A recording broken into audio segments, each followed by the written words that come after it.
hit the notification button, and follow your boy.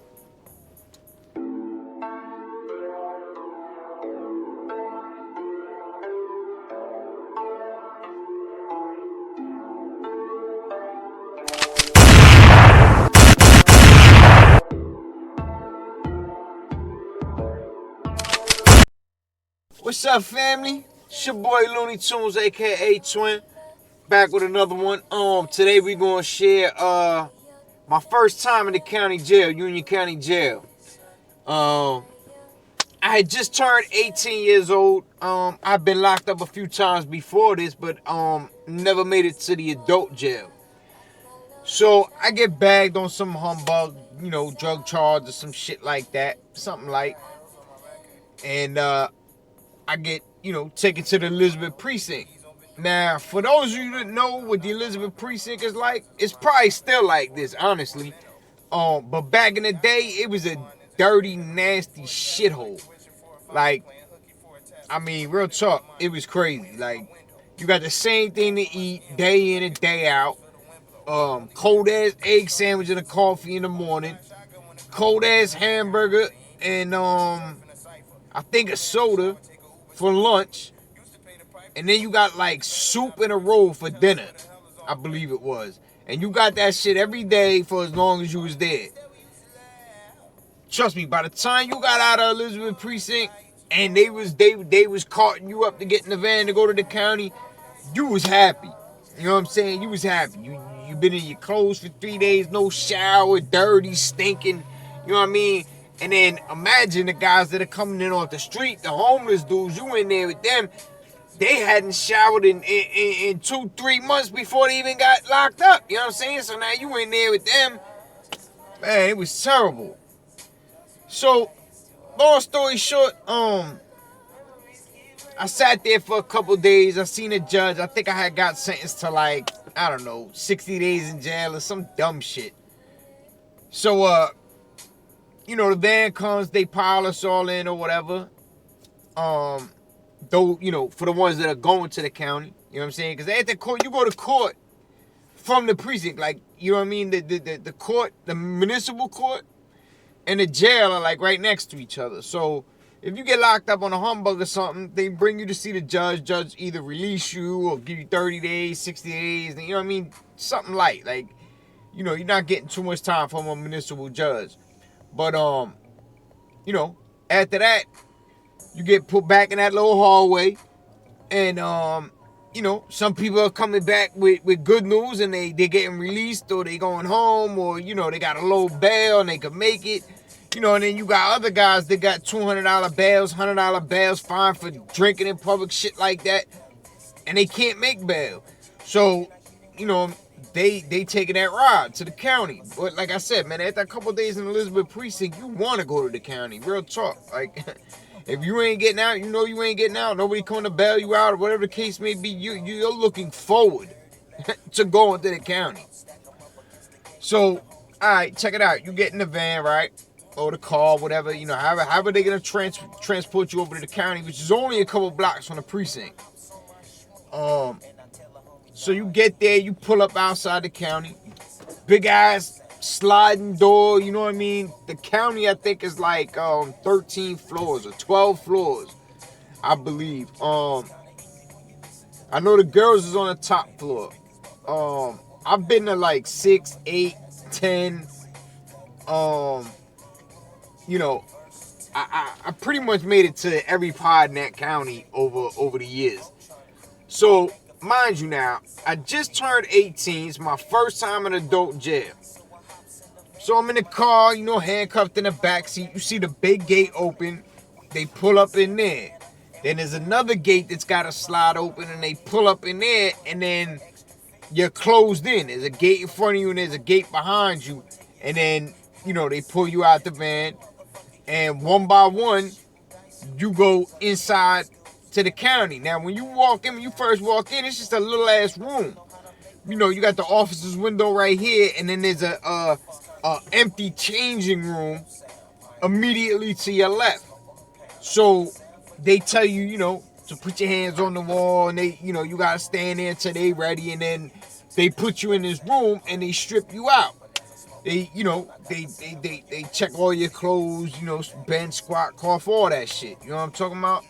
So after that, you get redressed, put your clothes back on, and you go into a holding cell, a bullpen. You know what I'm saying? And these bullpens only one phone, one nasty ass toilet, and you know a bench that goes like all the way around, pretty much a concrete bench.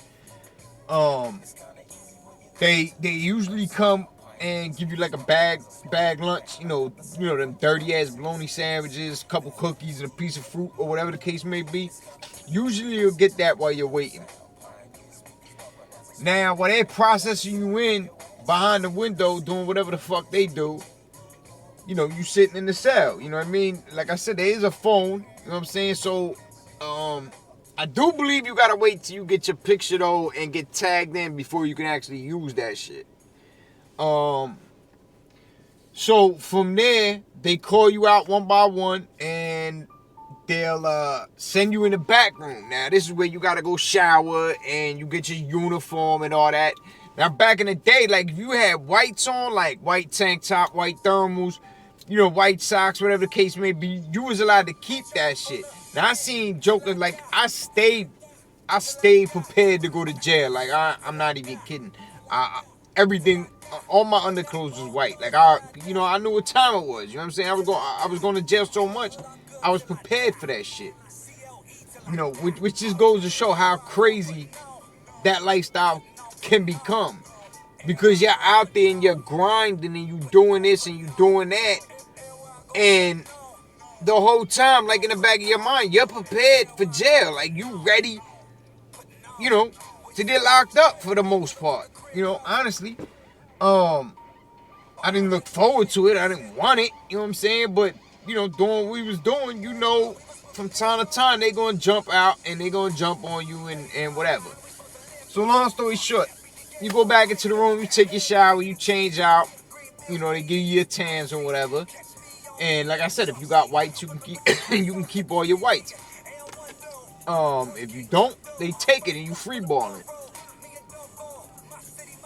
Now, for those of you that don't know, free balling is just, you know, they give you your tans and you wearing just your tan pants, no boxers, no underwear, no nothing. You free balling, which in itself is disgusting because who knows how many other people wore those pants. I gotta learn to stop cursing because this is YouTube and I am trying to grow the channel, so bear with me. You know, I'm working on it. Anyway, when you come out of that room, you got your uniform, your blanket, your sheets, your cup, your soap, your little ass pencil. I don't even know if they get that to you no more. Your orange spoon, of course. And then you come out and you take your picture where you get your armband with your picture on it and your number and all that shit. From there, you go back into the bullpen. Now, by this time, everybody's tired. They full. They ate their little dirty ass sandwiches.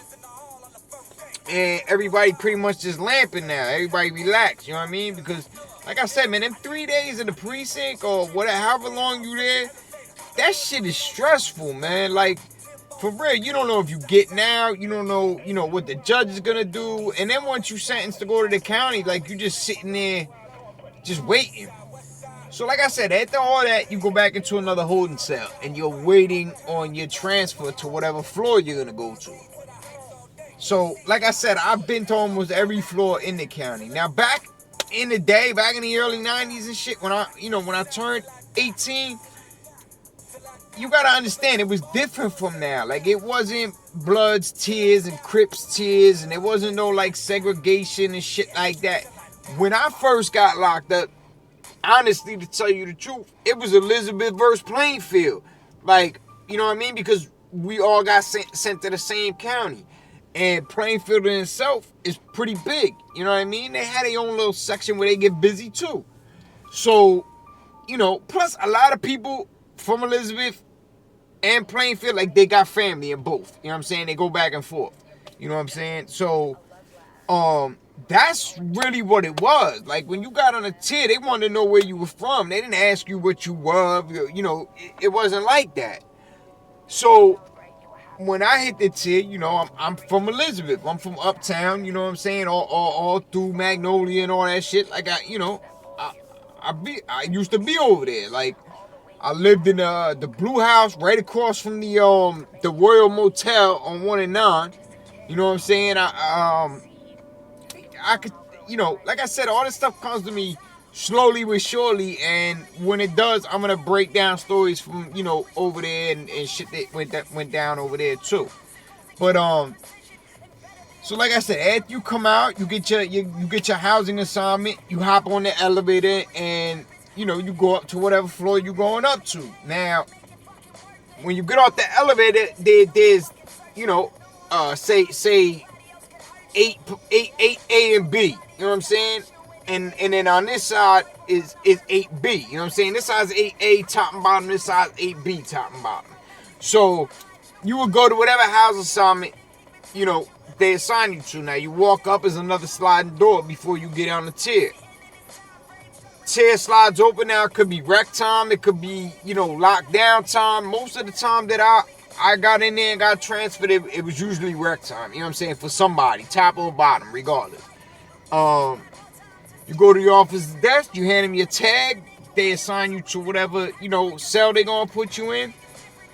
And that's pretty much it. That was pretty much all you seen from the cops after that.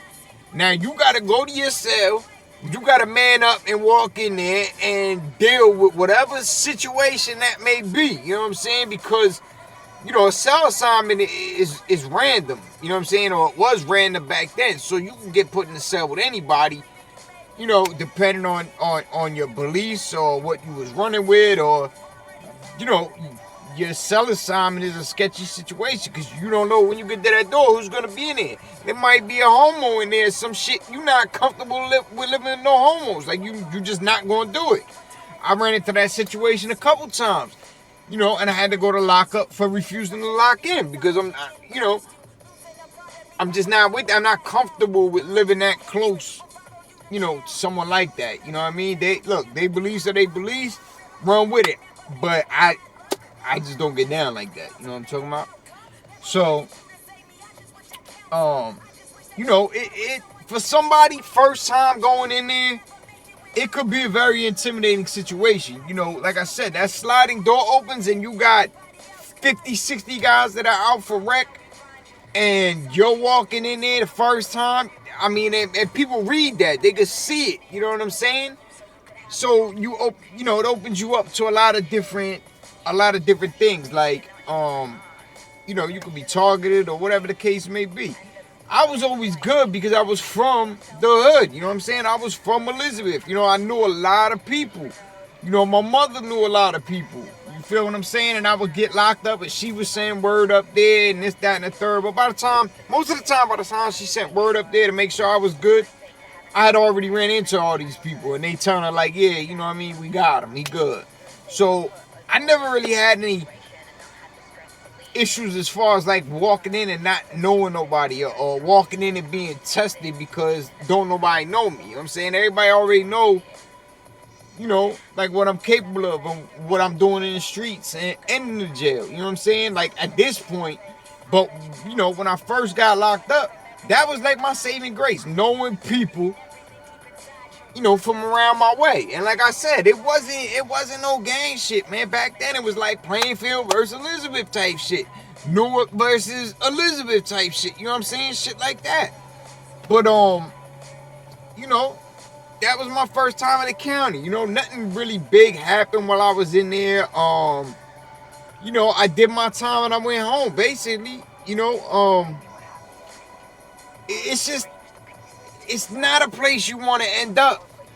You know what I'm saying? No matter how good you are at this shit, how slick you think you are, like eventually, my man, you gonna end up behind them cages. Like, you know, and even though it's part of the game, it's a whole different part of the game, which is what a lot of people don't understand. They think like, I get locked up, it's nothing, I can do this, I can do that.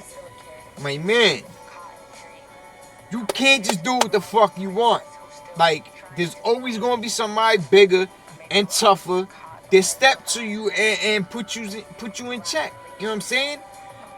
I'm really fortunate and grateful that before I started getting locked up, like a lot, that I was introduced to, you know, my association and things of that nature, and how to conduct myself, and you know, rules to live by. Like I was taught that early on before I even got locked up. I was learning this in the street from brothers that I was running with. Now, after I get locked up, nothing was official until I got locked up. But after I got locked up, I was introduced to some people, and the things that I was taught, it resonated inside me. Like I felt it. You know what I'm saying? I could understand it, and I ran with it. But that's a whole nother story. You know what I'm saying? Like I just wanted to share that little experience about, you know, the first time that I went to the county and how it broke down, and what the steps are, and the process is, you know, just so you can get an idea of how inhuman they treat you. You know, they lock you in cages, you know, and there's nothing you could do about it. Whatever they tell you it is, that's what it is. And it's hard coming to terms with everything being taken away from somebody that's always used to having something, you know. And now you got all these rules and regulations, and you used to doing what the fuck you want to do. It's two different worlds that somehow collide and mix up all in this shit they call a game. And I want to let you know, man, my brother Pat told me one time, man, stop saying it's the game, because this shit's not a game. You know what I mean? And I just been saying it for so long, that's how it comes out. But honestly, I would think trap is a better word for the hustle. You know what I'm saying? Because it is. It's a trap. At the end of the day, it's all a trap. You know what I'm talking about? So that's your boy's first time in the county jail. Smash that like button, hit that notification button, hit the subscribe button, and follow your boy. Support, man. I'm really trying to grow this channel into something big, man. Holla at me. Years old. I've been locked up a few times before this, but never made it to the adult jail. So I get bagged on some humbug, you know, drug charge or some shit like that, something like, and I get, you know, taken to the Elizabeth precinct. Now, for those of you that know what the Elizabeth precinct is like, it's probably still like this, honestly. But back in the day, it was a dirty, nasty shithole. Like, I mean, real talk, it was crazy. Like, you got the same thing to eat day in and day out. Cold ass egg sandwich and a coffee in the morning. Cold ass hamburger and I think a soda for lunch. And then you got like soup and a roll for dinner, I believe it was. And you got that shit every day for as long as you was there. Trust me, by the time you got out of Elizabeth precinct and they was carting you up to get in the van to go to the county, you was happy. You know what I'm saying? You was happy. You been in your clothes for 3 days, no shower, dirty, stinking. You know what I mean? And then imagine the guys that are coming in off the street, the homeless dudes, you in there with them. They hadn't showered in 2-3 months before they even got locked up. You know what I'm saying? So now you in there with them. Man, it was terrible. So, long story short, I sat there for a couple days. I seen a judge. I think I had got sentenced to like, I don't know, 60 days.